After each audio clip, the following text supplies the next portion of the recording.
tal? Buenas tardes. Vamos a tocar el tema siguiente y ahora es el tema de compraventas especiales. Ya en la clase pasada pudimos ver el tema de manera general, vimos el contrato de compraventa y recordábamos pues todas las características que este contrato tiene y que lo hace diferente ahora un contrato de compraventa mercantil de un contrato de compraventa de carácter civil. Ahora vamos a analizar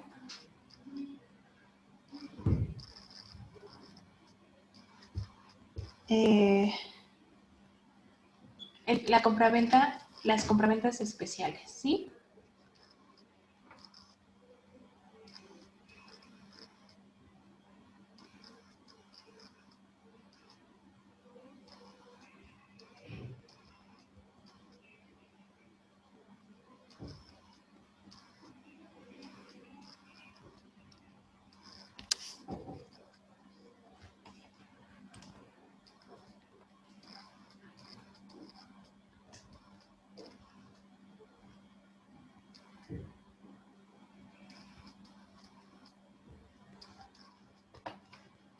Vamos a ver que las operaciones... Es que no me dejan moverlo aquí, chicos. Ok, vamos a ver que entre estas vamos a ver lo que es el contrato sobre muestras. Ok, las operaciones sobre muestras o calidad mantienen el carácter de compraventas consensuales, es decir, con la voluntad de las partes, siempre que se trate de mercancías determinadas y conocidas en el comercio, es decir, de géneros. De esta suerte, el contrato es perfecto desde que se da el acuerdo en la cosa y en el precio. Ahora bien, la posible desavenencia en punto a la conformidad o no entre las muestras y las mercaderías entregadas debe ser resuelta conforme al parecer de dos comerciantes designados, uno por cada parte y en caso de discordia por un tercer comerciante, al efecto nombrado por los dos primeros, para poder de esa manera llegar a darle forma legal a este contrato.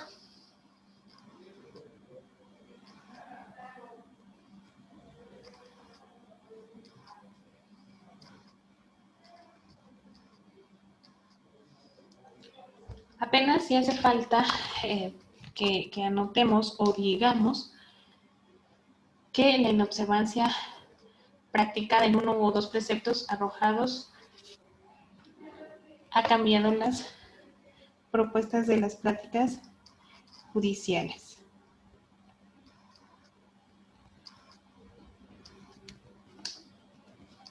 Por lo que respecta al contrato de especies no vistas, vamos a ver que en este contrato, en cambio al anterior,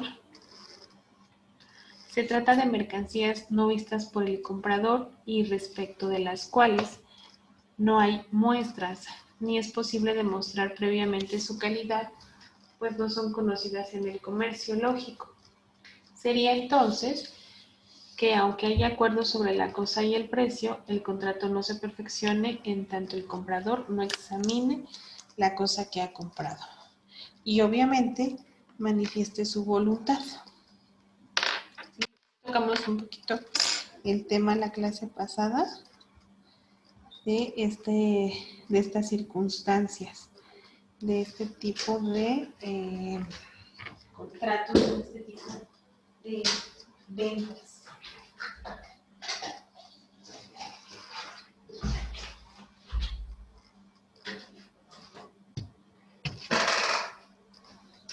Si no recuerdan que veíamos esa parte cuando el comprador vende las cosas pero no de manera inmediata y poníamos algunos ejemplos. ¿sí? Los vende de manera, pues, que no se va a tener inmediato conocimiento del producto.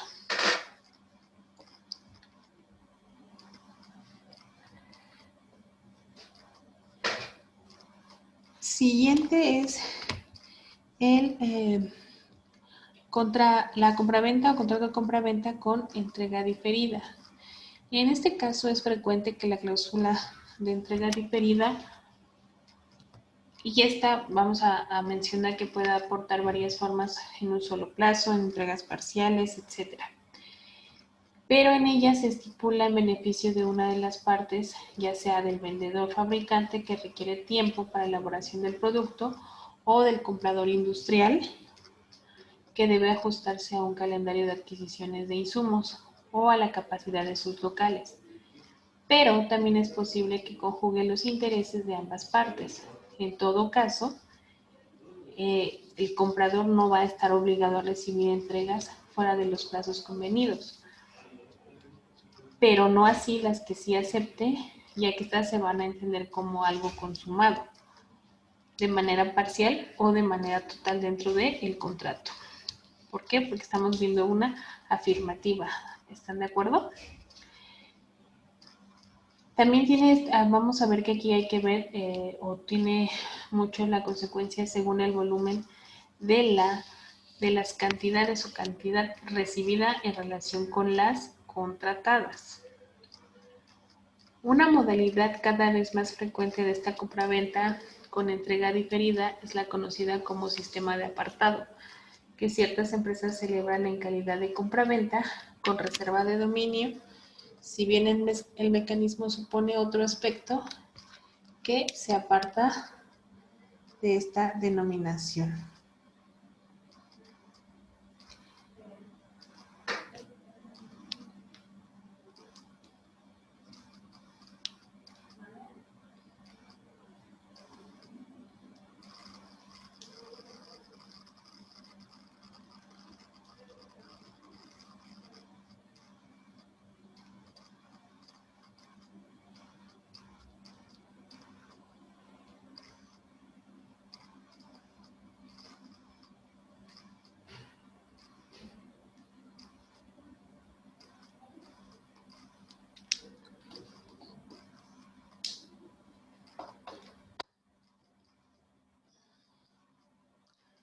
Esta modalidad vamos a ver también que se ajusta a pasos como son que el cliente acude al proveedor, usualmente este proveedor sería una empresa de bienes para el uso personal o doméstico y expresa su deseo de adquirir el bien mediante pagos o en abonos. Por su parte, en este caso la empresa o el vendedor, llámese como se llame, se compromete a conservar la mercancía como forma de garantizar al comprador que podrá retirarla en el momento que se efectúe el último pago. Esta cláusula usual es la consistente en que el incumplimiento en el pago de dos o más parcialidades en las fechas estipuladas será causa de determinación del contrato, más bien determinación del contrato, y por ello la empresa podrá disponer de la mercancía sin responsabilidad de su parte.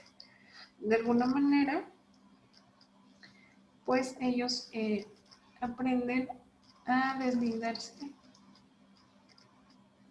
de esa responsabilidad. A su vez, el cliente tendrá derecho a la devolución de las cantidades pagadas, previa deducción de cierta suma en concepto de penalidad a cargo del presunto comprador. Pensando de manera general que de tal derecho a la devolución deberá hacerse valer dentro del plazo señalado que ellos hayan mismo estipulado, concluido el cual el cliente ya no tendrá derecho a devolución alguna.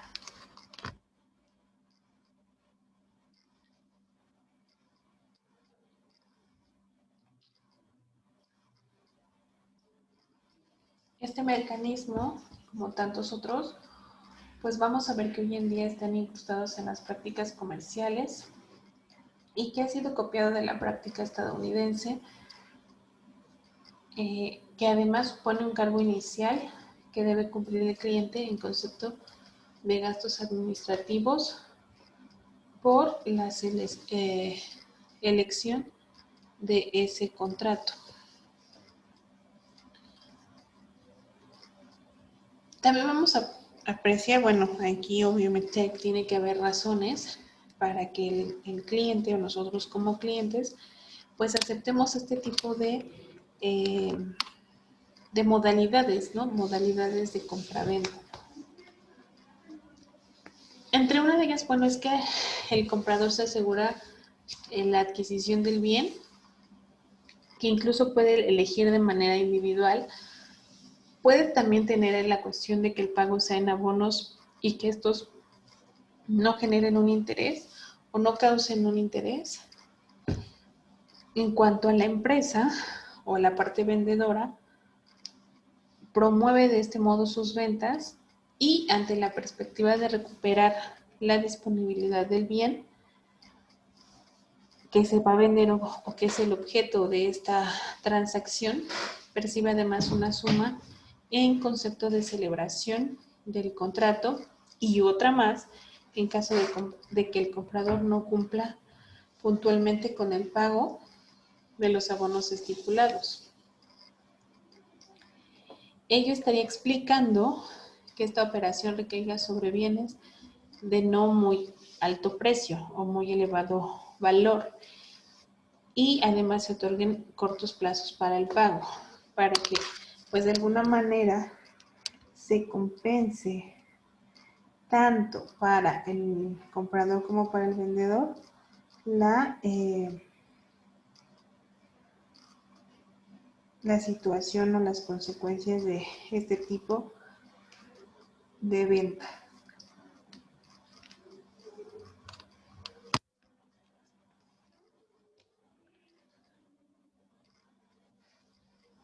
Por lo que corresponde a las compraventas con pactos limitantes,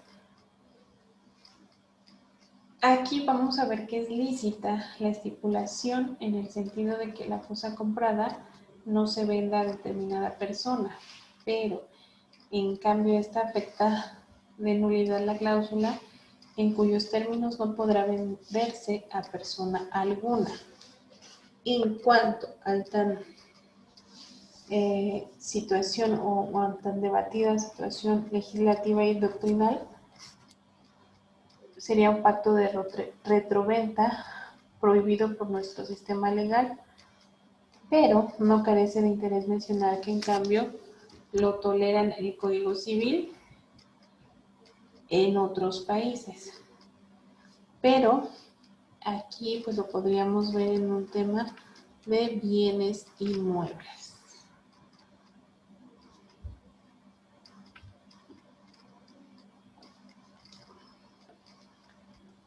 Lo que respecta a las compraventas internacionales, la frecuencia de las transacciones internacionales trajo consigo la necesidad de unificar ciertas reglas en materia de compraventas internacionales, lo que han investido a nuestro contrato de un cosmopolitismo tal que no pudo dudarse al afirmar que el recurso de nuestros antepasados o de lo que ha pasado simplemente en el siglo XXI, pues ningún otro ha sido objeto de mayor atención por parte de organismos internacionales, tanto de carácter gubernamental, así también como en el tema privado. En este caso, el primer y segundo son los conocidos como proyectos del Instituto Internacional para la Unificación del Derecho Privado, o que nosotros conocemos como UNIDROIT por sus siglas. Este organismo pues sirve como antecedente o como base al proyecto que después nosotros hemos escuchado o conocemos como el proyecto de la Haya para el año de 1974. También es conocido como Convención sobre la Compraventa Internacional de Objetos Muebles Corporales.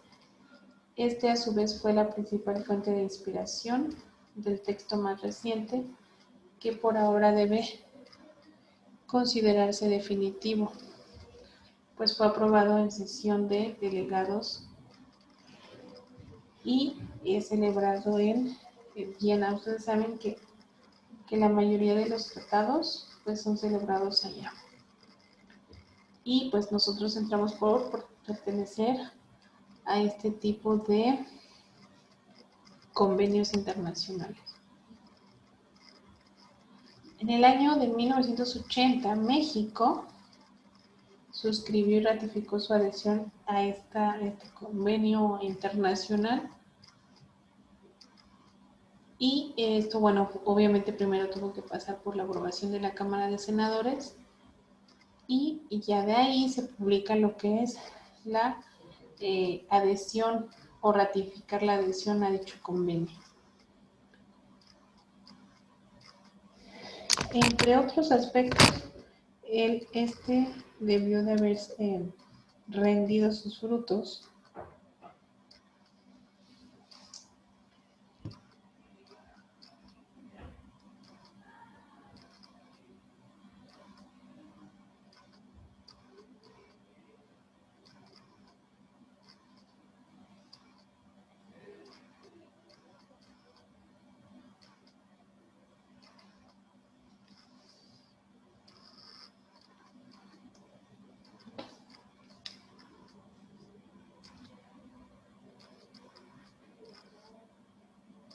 para el año de 2006, donde ya 64 países se habían adherido a dicho convenio.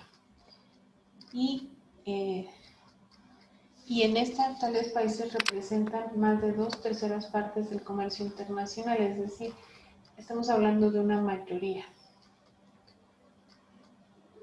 Para ese momento, Gran Bretaña no había ratificado ese pacto. Pues sí, es importante porque es uno de los países en los que más nos importan o exportamos ese tema, ¿no? Por su parte, los organismos de comerciantes de todo el mundo, agrupados en la Cámara de Comercio Internacional, dieron cima en 1953 a la elaboración de las reglas internacionales para la interpretación de los términos comerciales, conocidas como Incoterms, que pese a no haber adoptado la forma de tratado internacional, son de observancia mundial, según su última versión, conocida como Incoterms. En el seno de tantas veces citado este tratado, se aprueba también en Ginebra para el año de 1983 la Convención sobre la Representación en la Compraventa Internacional de Mercaderías, y también es ratificada por nuestro país para el año de 1988. Por eso es importante tener en cuenta que mucho tiene que ver este tipo de convenios internacionales con las compraventas internacionales que hacemos a nivel marítimo.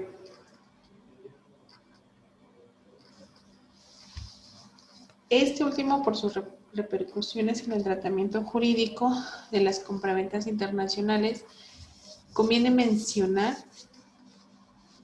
de algunos de los principales conceptos vertidos en este tratado, como son la compraventa internacional, es la que se celebra entre partes cuyos establecimientos se encuentran en diferentes estados, así como que no aplica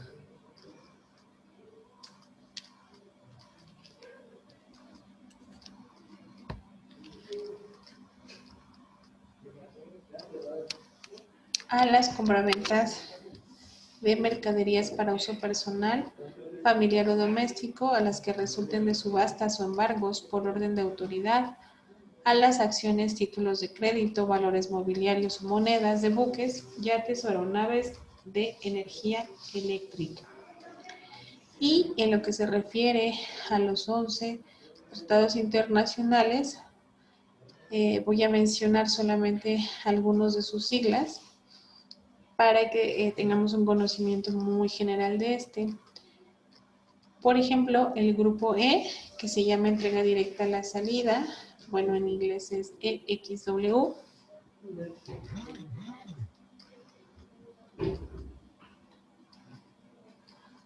Tenemos el pago de entrega directa con pago al transporte inicial, entrega directa en la llegada,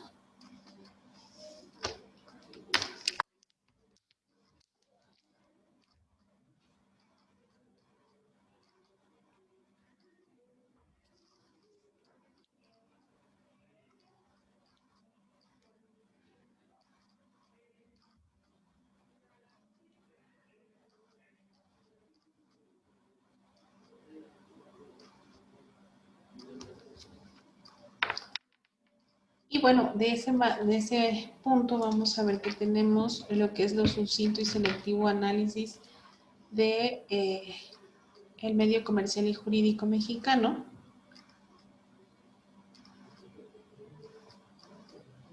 Por las repercusiones que tiene precisamente nuestro comercio y bueno, estas convenciones que tanto nos benefician, que digo, al final del día la intención pues es un beneficio general para todos los productores mexicanos. ¿Estamos de acuerdo?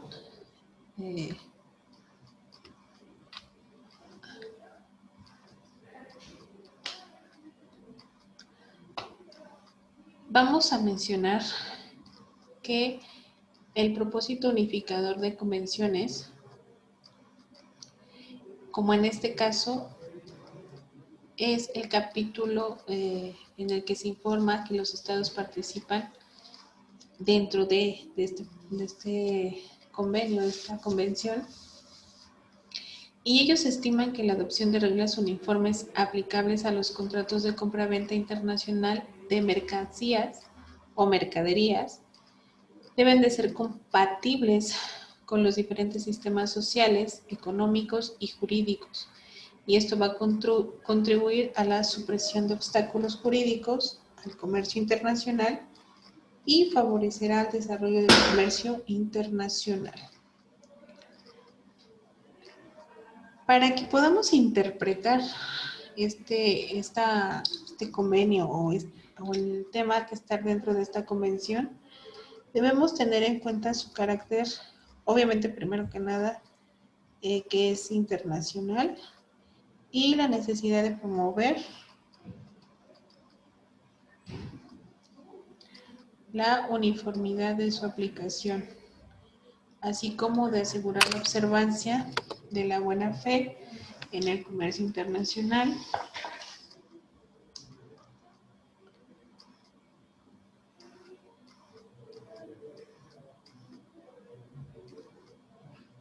las consecuencias relativas a las materias reguladas por la presente convención y que no estén expresamente previstas en ella. Marca esta convención que se regularán por la idea de sus principios generales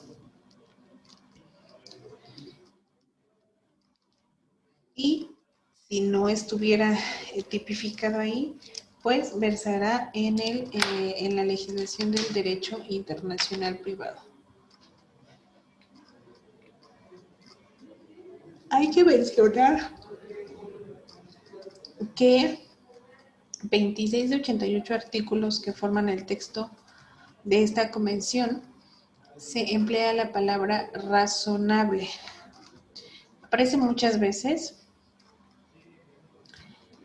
porque, como sabemos, resulta todavía extraño a los regímenes jurídicos de importancia románica y por ello cabe preguntarse si no se incurre en excesiva remisión a las fórmulas al intentar buscarle un carente significado jurídico.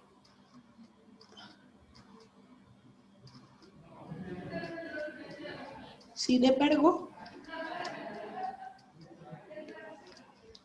los tratados o la doctrina dice que no resulta exagerado por dos razones. Una de ellas es que la convención está impregnada en un criterio empírico más que jurídico y que tiene como fin regular exclusivamente la formación del contrato de compraventa y los derechos y obligaciones del vendedor y del comprador que dimanan de dicho contrato a falta de convenio expreso. Y segunda es que las prácticas mercantiles internacionales en cuanto a plazos, forma de entrega y pago tienen que variar con arreglo a distintos medios y costo del transporte, así como naturaleza de las mercancías, a tal punto que no es posible, pero tampoco recomendable, consignar en tal ordenamiento todos y cada uno de estos pormenores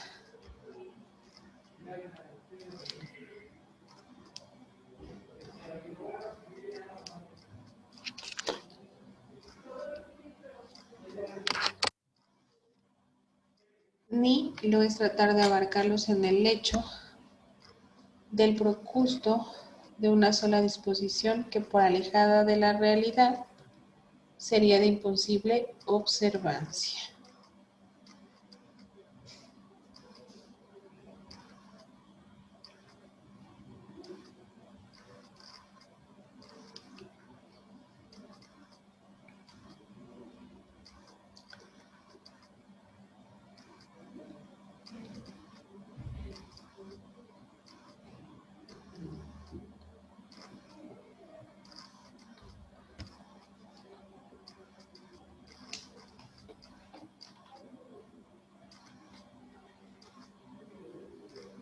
Tenemos lo que son a la luz la legislación y las doctrinas mexicanas y como era de suponerse, esta convención ha suscitado una copiosa producción doctrinal en todo el mundo, no solo en cuanto a su contenido, sino también por lo que hace a sus relaciones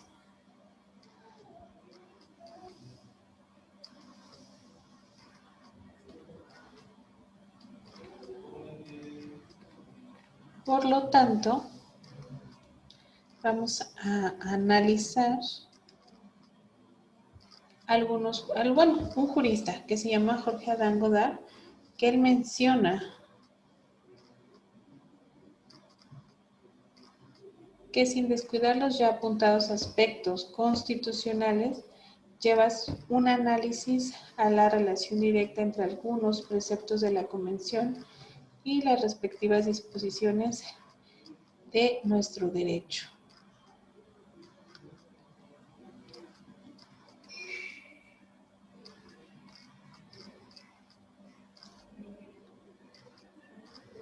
En su carácter también amplía la lucubración y llega a sostener puntos de vista por demás cuestionables. La Convención viene a sustituir en lo que respecta a las compraventas internacionales, el Código de Comercio y el Código de Comercio Civil, a la Ley Federal de Protección al Consumidor, etcétera. Es decir, engloba de alguna manera todo lo que nosotros vemos normalmente, pero a nivel internacional.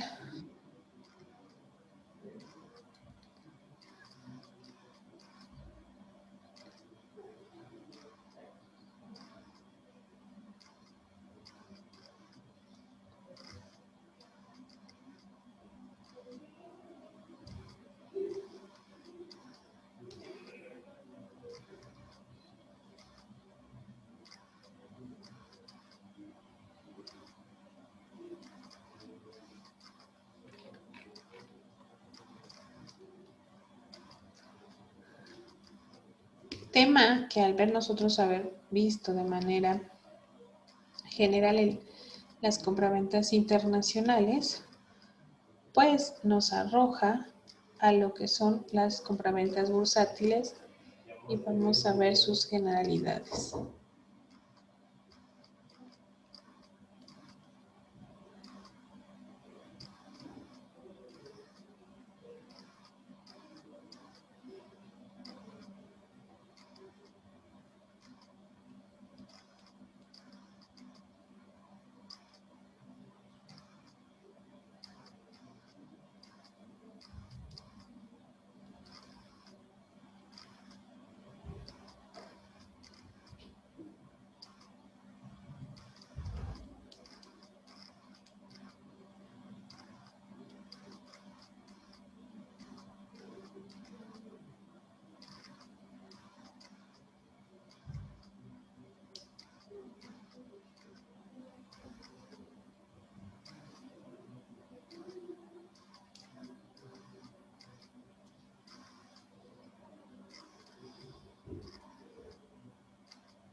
Lo que corresponde a las compraventas bursátiles, vamos a ver que el mundo de los negocios bursátiles es una verdadera caja de sorpresas, incomprensibles, absurdos e increíbles paradojas capaces de hacer que se tambalee la razón de los iniciados y de los juristas que solo mediante una ardua labor y con frecuencia a través de verdaderas torturas logran enmarcar jurídicamente las operaciones bursátiles a pesar de todos los años que pues esta práctica se tiene o se ha llevado a cabo.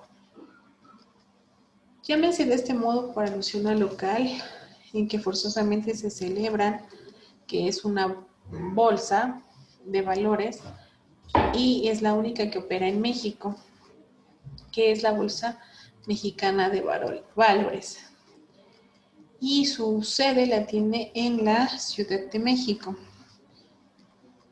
En nuestro país, las compraventas bursátiles solo pueden recaer sobre acciones, obligaciones y demás títulos de crédito que se emitan en serie o en masa, así como sobre metales preciosos, amoneados, por parte solamente de los llamados centenarios de oro y onzas troy de plata.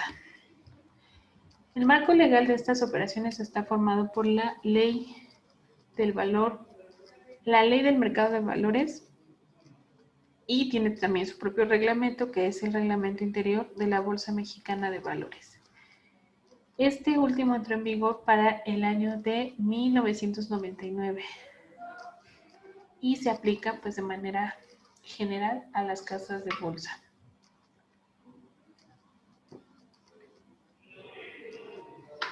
Algunas formas de compraventas bursátiles son: las compraventas bursátiles se pueden realizar solo a través de casas de bolsa, que son necesariamente sociedades anónimas autorizadas al efecto y a las que acuden los interesados en comprar o vender valores de los inscritos en la citada Bolsa Mexicana de Valores. Para que pues de alguna manera los aconsejen o los instruyan sobre la forma y los términos en que deben proceder a la compra o a la venta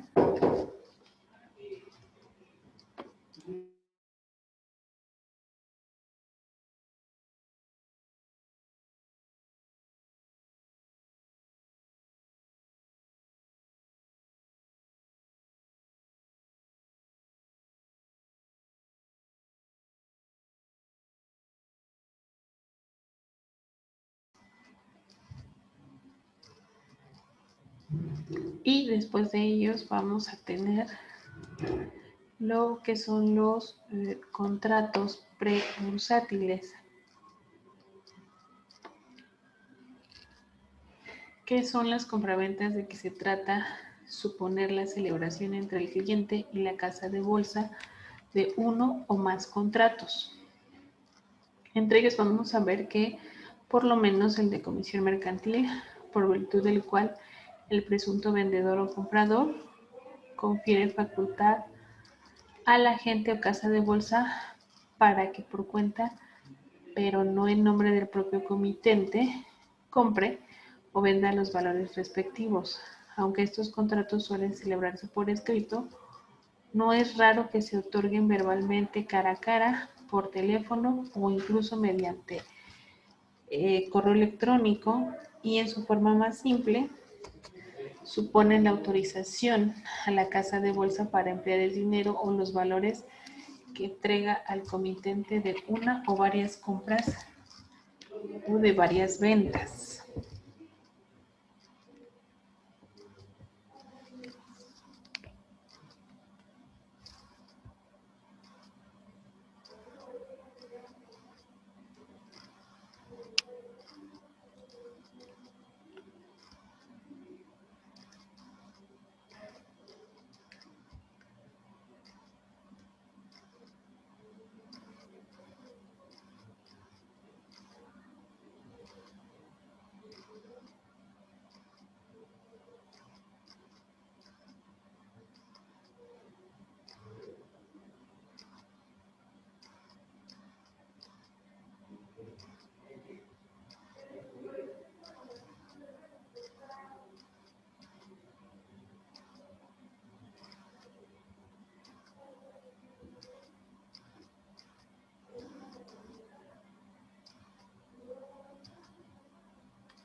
Ahora, vamos a ver la mecánica de las compraventas bursátiles. Vamos a ver que los modernos sistemas electrónicos han venido a revolucionar la forma de operar en las bolsas de valores, a tal punto que los antiguos mecanismos, en cuanto suponían la indispensable presencia física de los operadores de piso en la sesión de remate, se han visto modificados por el intercambio electrónico de propuestas y de aceptaciones. De este modo, la Comisión Nacional Bancaria de Valores expidió circulares a efecto de proclamar los términos del moderno sistema automatizado para la recepción, registro, ejecución y asignación de operaciones de valores. Vamos a ver que las órdenes pueden establecerse cualquier día y a cualquier hora, pero la concertación solo puede perfeccionarse en días y horas hábiles dentro de las sesiones de remate. Todo ello se difunde por medio de la red electrónica, tanto en la bolsa de valores como a la casa de bolsa, y en la misma forma fluyen las contraofertas, aceptaciones y asignaciones con estricto apego a la primacía en el tiempo. Por lo que se refiere a los valores que integran el llamado mercado de capitales, solo pueden negociarse con arreglos a un esquema de operación continua por subasta o mixto. Pero va a resultar necesario dejar precisado que estas operaciones, cuando se concierten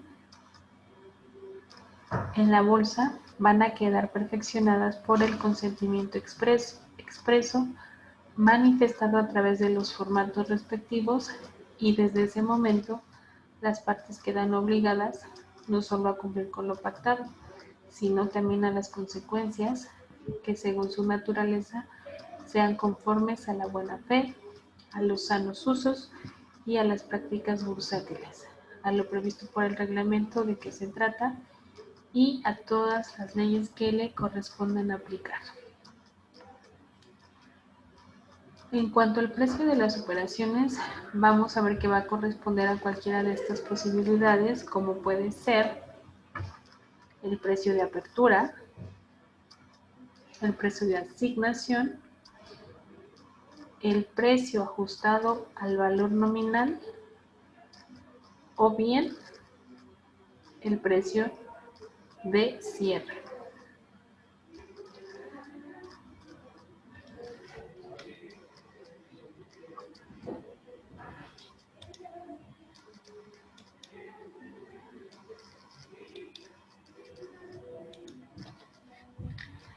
Vamos a ver que el pago de forma en compraventas bursátiles es el cumplimiento de las operaciones y es un nuevo mecanismo que dice que debe efectuarse dentro de los 2 días hábiles siguientes a la concertación, cuando se trate de valores pertenecientes al mercado de capitales, y dentro de los 3 días cuando se trate de valores que coticen en el Sistema Internacional de Cotizaciones. Las operaciones concretadas o cerradas en la bolsa de valores se perfeccionan mediante el consentimiento expreso del aceptante, manifiesto a través de los formatos respectivos. Si bien la concentración debe realizarse durante una sola sesión de remate, consecuentemente el perfeccionamiento no opera antes o después de la sesión.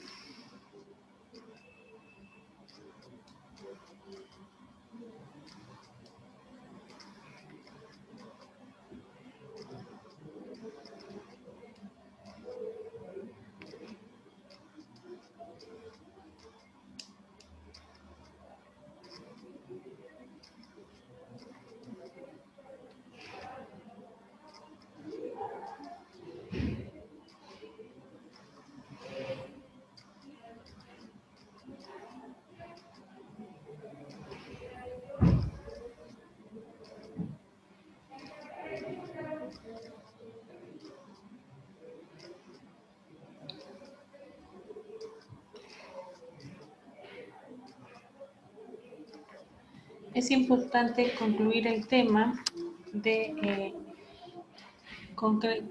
situaciones bursátiles, mencionando que ha de entenderse que el perfeccionamiento de estas transacciones solo puede darse una vez, que siempre en la misma forma eléctrica el personal de la Bolsa de Valores emite la información de cierre.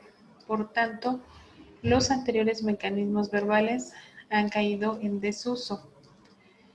Empero debe tenerse muy presente que en la mayoría de las bolsas extranjeras se sigue operando solo a través de la presencia física en los pisos de remates de los agentes u operadores de piso.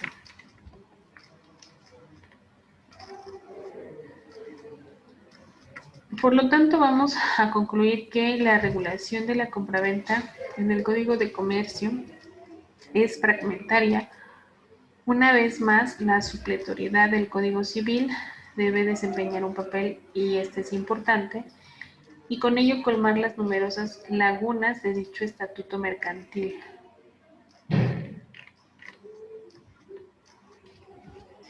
Cuando iniciamos nosotros clase, veíamos esa parte, ¿no? Veíamos la parte en donde siempre vamos a estar utilizando lo que es el tema de la supletoriedad en materia mercantil. Si bien es cierto, ha funcionado hasta el día de hoy, pues también sería importante mencionar la creación de un tema meramente procesal en materia mercantil, pues resultaría sumamente importante, individual y muy creativo en el tema, en el sentido de la necesidad de esta práctica.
Por lo tanto, vamos con el tema siguiente, que es el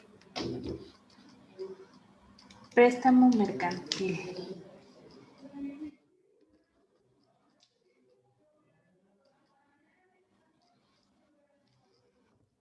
Así como vimos que es carente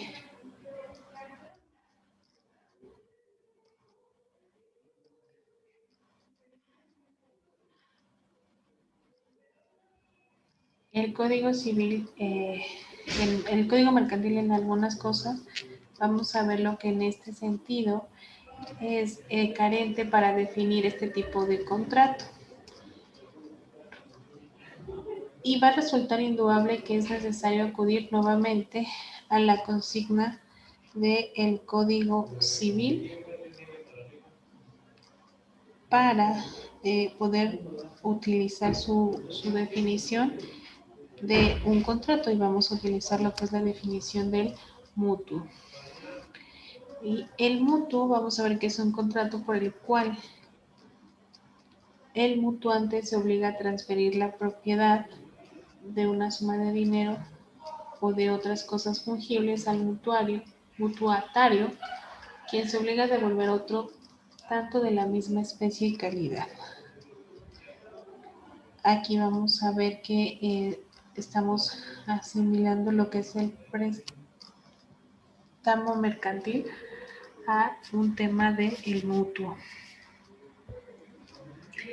vamos a ver que no es una definición muy correcta, bueno, o muy personal, por llamarlo así. Independientemente de esta oscuridad, suscita dudas respecto de su verdadero alcance y por ello la doctrina y la jurisprudencia mexicanas no aciertan a clasificar este contrato según a poco de meramente como el mutuo.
de tal suerte como resulta, fácilmente podríamos apreciar expresiones tales como algunas de que contribuyen también a agravar la confusión o a tal punto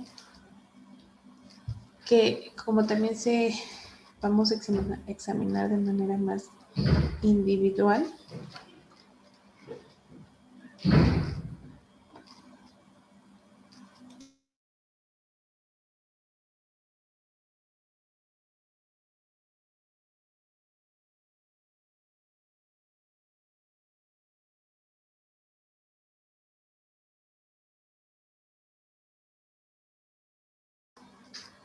no ha faltado opinión doctrinal en el sentido de que el préstamo asume un carácter de contrato accesorio de otro principal, que en este caso sería una relación prístina entre el prestatario y un tercero, que asumiría la calidad de el contrato principal. Obviamente este contrato surgió hace muchísimos años, en historias pues indeterminadas. El contrato de préstamo surge bajo un signo de gratuidad o de gratuidad, y por ello algunos textos imponían un trato especialmente duro a los prestatarios que no cumplieran frente al prestamista, porque pues no estaba ganando nada, no estaba obteniendo un lucro de ese préstamo. Obviamente ya con el tiempo pues comienzan lo que son ya los réditos, etcétera.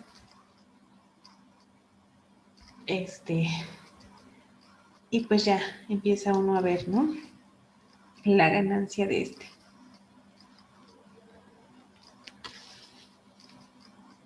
En cuanto a la calificación mercantil, pues vamos a ver que el Código de Comercio condiciona la mercantilidad del préstamo al destino que el prestatario dará a las cosas o al dinero prestado, y que deberá ser uno o varios actos de comercio, lo que además subraya con la expresión de que no deben destinarse a la satisfacción de necesidades ajenas al comercio. Además presume la mercantilidad cuando se otorguen entre comerciantes. Eso lo vimos, bueno, en el tema original, para poder diferenciar uno de otro. Y todo ello resulta por demás sorprendente, puesto que al parecer este autor echa en olvido una de las dos funciones principales de los bancos en cuanto a prestadores profesionales y habituales de dinero. Tal farragosidad es tan aplicable como la definición civil de contrato. Ante todo, arroja al olvido la posibilidad de que se trate de un préstamo mixto, esto es, del efectuado por un comerciante, incluso por una institución de crédito, en ambos casos como actividad propia de objeto, a un prestatario que destina el efectivo o bienes prestados a fines previamente civiles. De este modo, la arbitrariedad del legislador mercantil pugna las distinciones respecto de los dos códigos civiles de nuestras entidades federativas y por tanto impone al prestatario el fuero mercantil, que de ninguna manera le corresponde, con violación también a la Constitución política, que reserva a las legislaturas de dichas entidades la regulación de los actos civiles. Cuestión aparte es la relacionada con el aspecto procesal, por razón de que, atento a lo dispuesto en nuestro Código Civil, cuando uno de estos actos o contratos mixtos da lugar a una controversia, la misma se ajusta a las leyes procesales mercantiles, lo cual, pues, de algún modo el legislador impone a quien realizó el acto civil un fuero mercantil federal que no se compadece con el civil, sino que es individual.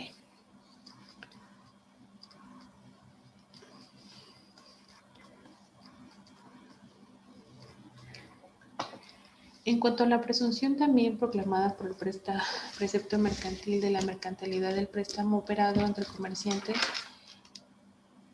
Es importante mencionar que el precepto entiende o presume el destino comercial de los efectos prestados, pero no aclara si tal presunción admite prueba en contrario, a lo que debe responderse de modo afirmativo, pues en verdad nada impide que un comerciante preste dinero a otro, quien destinará los bienes prestados a fines puramente civiles, como lo sería, a guisa de ejemplo, el empleo del dinero prestado para adquirir la propiedad de una casa habitacional. Vamos a ver las modalidades de este préstamo y vamos a ver que hay una amplia gama de estas que ofrece este contrato y resulta de naturaleza de los bienes prestables, que puede consistir en dinero y en cualquier otro efecto, muebles, pero también en títulos o valores, puesto que a todo ello se hace referencia en el artículo 359. Igualmente configura una modalidad la determinación o no el plazo para el reembolso del efecto bienes prestados. Cuando no se precise tal plazo, el pago no podrá exigirse sino transcurridos 30 días de la interpelación que el acreedor haga al deudor, judicialmente o ante notario público, con 2 testigos, obviamente.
Por lo que respecta a los elementos personales, pues ya sabemos que las partes que participan en este contrato son, y estuvimos analizándolas. En este caso vamos a llamar a los elementos personales el mutuante, prestador o prestamista, y a la otra parte el mutuatario o prestatario. Habida cuenta de que ambos casos pueden tratarse de personas físicas o morales, sin olvidar que la definición legal mexicana, en este caso la de nuestro país, hace o va a hacer referencia como mercantil al préstamo que se haya contraído entre comerciantes, que es lo que originalmente nosotros veíamos para hacer la diferencia entre un contrato civil y un contrato mercantil. Por lo tanto, y por esta razón, no debe excluirse la posibilidad de que aún operando entre comerciantes este contrato asuma carácter civil. Si alguno de las dos partes pues no actuó en su actividad de comerciante.